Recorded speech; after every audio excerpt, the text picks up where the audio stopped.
Drowning. Emerging. If you've been watching my channel as of late, you know that I've been taking an interest in our timeline around the Bridge of Scots and Steel Wool's era of games, and as I continuously argue again and again, is that our most important game for this leap between eras has been FNaF World. A game that upon entering the scene was met with a unified, "Is this even canon?" Which, yes dear viewer, it is. And now, as we receive more Steel Wool games, we are finding links back to FNaF World more and more often. Whether it be the characters on arcade consoles, repeating music tracks, or most blatant of all, the Vanny mask taking us to an arguable flip side, a glitchy distorted reality, where we can walk through glitched objects to reach previously unattainable areas. Yet, as early as Help Wanted's DLC, there was one reoccurring subject that hasn't been discussed nearly enough. So important that yet again in Ruin, we have to wade through it to make our way forward. And that's the Red Lake. This body of water, meant to be one of our endings in FNaF World, might very well be the beginning to the horrors yet to be revealed in Steel Wool's games. And in this video, I plan to explain to you what we all could be expecting in maybe as early as the yet to be announced Carnival game we've seen hints of. But before that, holy guys, we did it! You are all now looking at the newest YouTube partner on this platform. I mean, every day it feels like we're growing more and more, and it's all thanks to all of you wonderful individuals who like to tune in to me yapping about my passions, which, thank you all for letting me do that. It truly means everything. Now, okay. Along with this partner status comes the availability of my new Above and Beyond memberships, with the above tier giving you a badge as well as day early access to my videos, with emojis planned to be releasing sometime soon. And then we also have the Beyond membership, which comes with all the previous perks as well as a shout out at the end of all of my videos during the membership, as well as access to the Above and Beyond channels in my Discord. Now, I don't want any of you to feel like you have to join. This channel does produce free content meant for anyone to enjoy. But for those of you who do want to support me in that way, I tried to include perks that make it worth it. But with all that out of the way, thank you so much again. And let's dip our toes into the Red Lake. Now, you must be wondering how I believe the Red Lake relates to this yet to be announced Carnival title. But I believe these two concepts have been moving closer to each other than many of us have realized, and with these roads seeming to get ready to cross each other, let's take a step back to talk about these quickly approaching crossroads. Starting with our lake, we see it first appear in FNaF World, where when we take our Freddy character too deep into the glitched realities, we find ourselves in a small clearing with our Red Lake, with someone fishing at the opposite edge of it. Now, as a quick note, many have speculated that Old Man Consequences was Henry, but with recent speculation being that this head could very well be a side profile of a Foxy mask, it leads to the emerging theory of this actually being Michael. Keep this in mind as we'll touch on that again. But whoever he is, when we go to talk to him, he tells us we've gone too far and we're stuck, leading us to our first ending we can acquire in this layer too deep. But if we instead start to submerge ourselves into the lake, eventually we fall through. And when I say fall, I mean we fall for a good while until eventually landing on this image of a man who has been speculated as either having wings or holding his children, with a screen flashing different colors behind them, all very ominous but well known at this point. But we wouldn't see this lake again until Ultimate Custom Night, where setting Old Man Consequences to level 1 and catching a fish sends us back to the lake, this time playing the distorted screams of agony of our burning murderer. Talking to Old Man Consequences in this sequence, we're told to rest and let go of William, to leave him to his suffering. But choosing to submerge ourselves into the lake again crashes the game, giving us the correlated ending back in FNaF World. Now, this would be the last time we would see the Red Lake in this pixelated form, as the next time we see it being in the Curse of Dreadbear DLC of Help Wanted, where in the Fallfest of '83 hub, illuminated in red, we see the lake again, with many odd Easter eggs you could see during your time in the hub. With the first of note being that on the other side of this lake, we see a ship. The same ship that we see in Foxy's minigame in the DLC, creating a parallel between the ship and Old Man Consequences, who could very well be Michael wearing the Foxy mask. It's also important to note that we can see the ship being dragged down to the bottom of the lake. But that's not all we should know, as in a very rare Easter egg, we can see as Dreadbear comes from the lake to make his way into the barn. Now, I have a lot to say about Dreadbear, so keep a pin in that for later. But for the last thing I want to note about this lake is that there is a little dock we can see from our hub.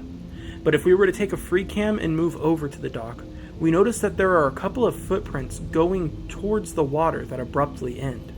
But yet another set that are the same shape that emerge from the end of the dock leading out of it, really leaning into these themes of something going in, but then coming out. Now there is one more instance where we see a red body of water, and that's in Ruin. We're deep into the caves under the Pizzaplex. We find ourselves in a cavern illuminated by mushrooms glowing a beautiful blue hue, with waterfalls that feed into a red lake we have to wade through to make it into the back rooms of our Burn Trap boss battle. A scene that had also been similarly depicted in the Silver Eyes trilogy, which, just real quick, since I don't want to go too in-depth with the books, but I think it's kind of important to mention, drowning has been a prevalent theme in the books, as well as emerging, as we have stories about VR with a drowning victim throughout it, or the Afton amalgamation coming out of the water. Again, feeding into those themes of drowning and emerging. But I don't want to go too much more in depth about those, but there's book breakdowns all over the internet if you want to learn more.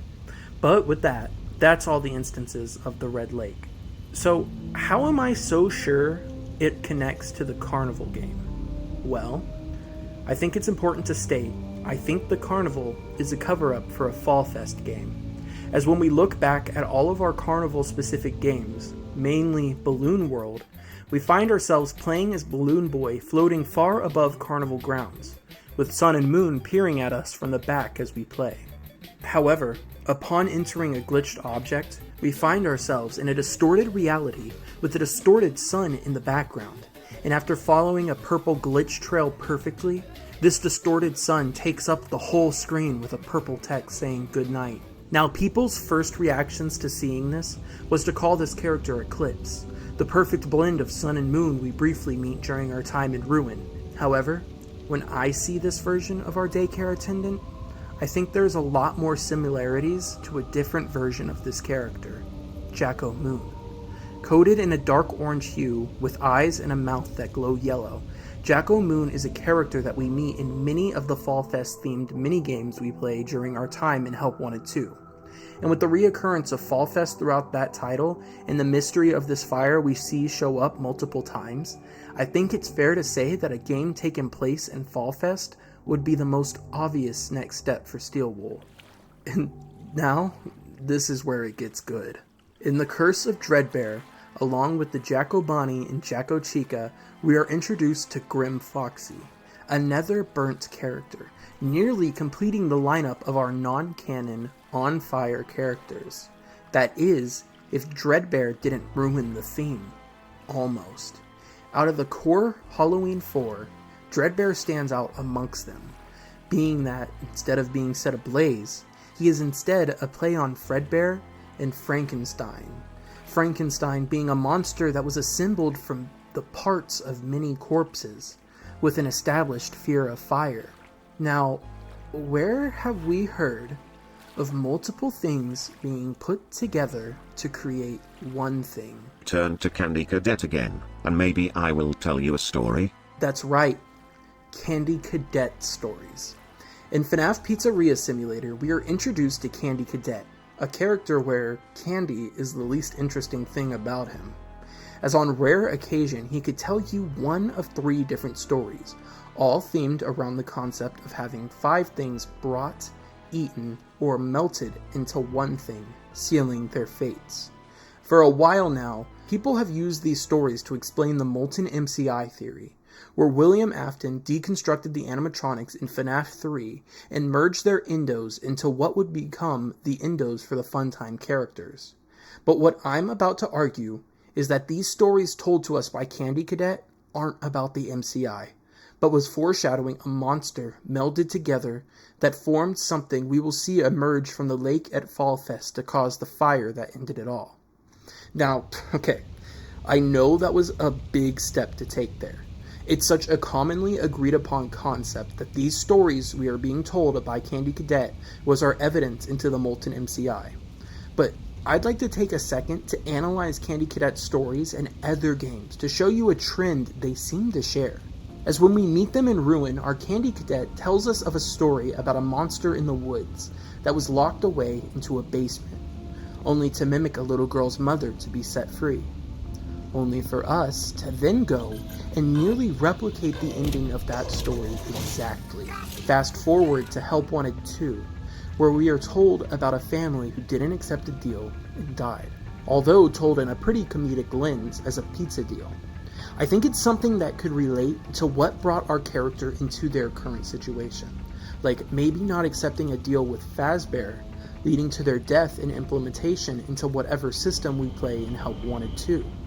But we also get told a second story of a brave hero going back to fight the evil witch, only to find themselves locked in the oven, leading to the witch's victory. Something that could be seen as a parallel to our ending in Help Wanted 2. So if Candy Cadet, in all of his instances being seen, tells stories that directly ties into the ending of the games he's in, what's stopping that from being the case in Pizzeria Simulator? We know in the 3 stories that we're told, they all involve someone who cares for something to try and bring the 5 things together into one thing, but in each story, it goes completely wrong.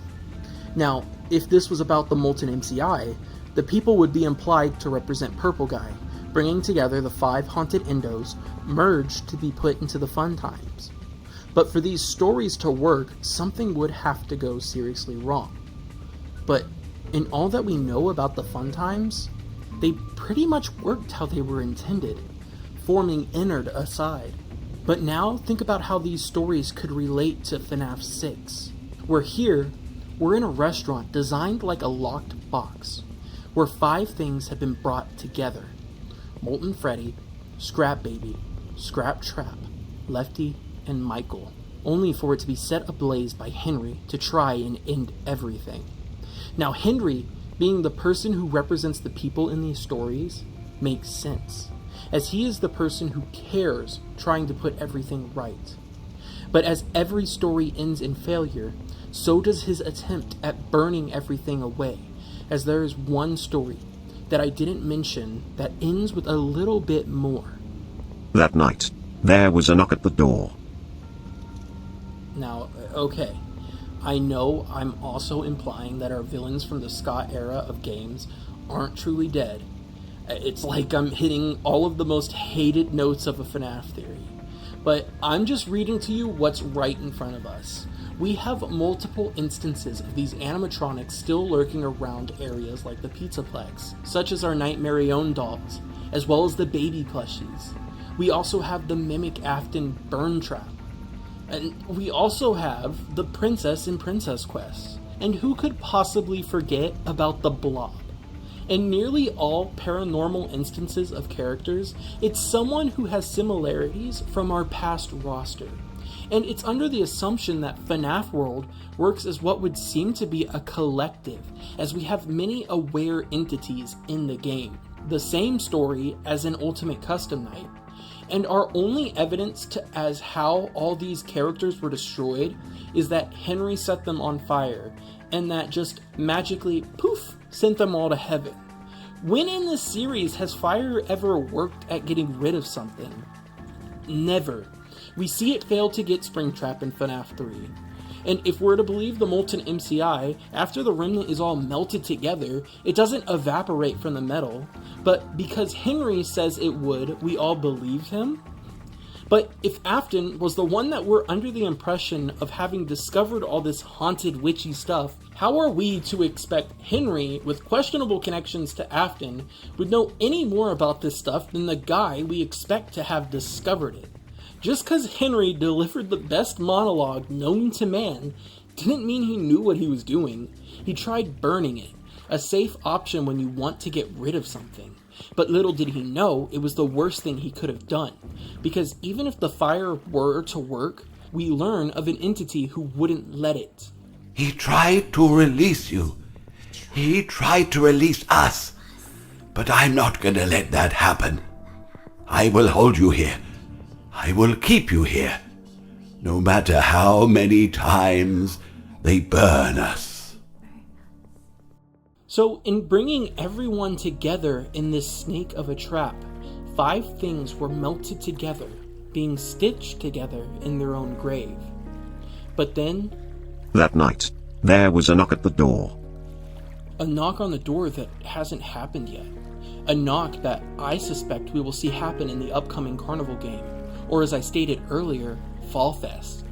And yes, that would put the Fallfest fire really late into the timeline, but we never see a date tied to the fire. Instead, we see it take place as early as 1970 and 1983, but we don't hear about its ending. In taking a look at the mini-games we play, the Core Maze is the game where we find Vanny's mask, a very current villain in the series. And then taking a look at Blast, the locations we visit range from FNaF 1 all the way to having our security breach animatronics, characters who were only recently introduced into the timeline. And when the fire starts in Blast, where does it start from? The Dreadbear cutout on the side of the minigame. And when we see the fire during the carousel minigame, where does it lead? To the barn in the distance. The same barn we see Dreadbear go into after emerging from the Red Lake. Now, I'm not saying the monster itself will be Dreadbear, because look at our characters. All these Jacko variations of the Nightmare animatronics, as well as a grim version of Foxy, and then an amalgamation of parts known as Dreadbear.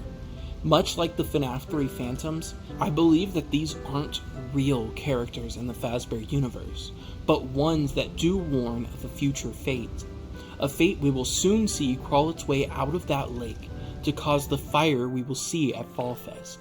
And although I don't know what has been drowned at the bottom of the lake, if I had to make a guess as to what it is, I believe it'll be some form of Golden Freddy, or more specifically, the Vengeful Spirit, as nearly every time we see the Red Lake, it has been with some variation of Fredbear, and with FNaF AR having the Great Escape Golden Freddy, a chained animatronic submerged in water, the parallels are too big to ignore.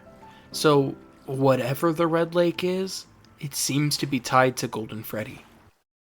So, needless to say, that was quite a ride of a FNaF theory, going over many things that have a common understanding around them and just flipping it on its head. But I think it's important to challenge what we think we know about the series.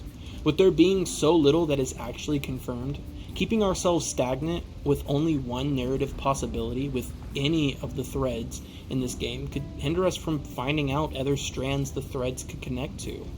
And while some threads may not come together like I said, I still think there is something to take away from this newer view on the events that I've described, like the concept of something drowning and emerging from the lake. All that to say, I hope you don't dog on me too hard in the comments, because I'd like to hear your thoughts. There was a lot of moving parts to this theory, and I'd like to hear what you thought worked, or what you think these elements could actually mean. And if you liked the video, I hope you'd subscribe to catch all my future videos where I make crazy claims as I try to redefine how we view FNaF. And just as a final note, thank you again for all your support in reaching partner status on YouTube. I can't wait to see where it takes us in the future, and I mean that, I really do mean that. It's such an honor to be able to entertain all of you. And with that said, I can't wait to see you all next time.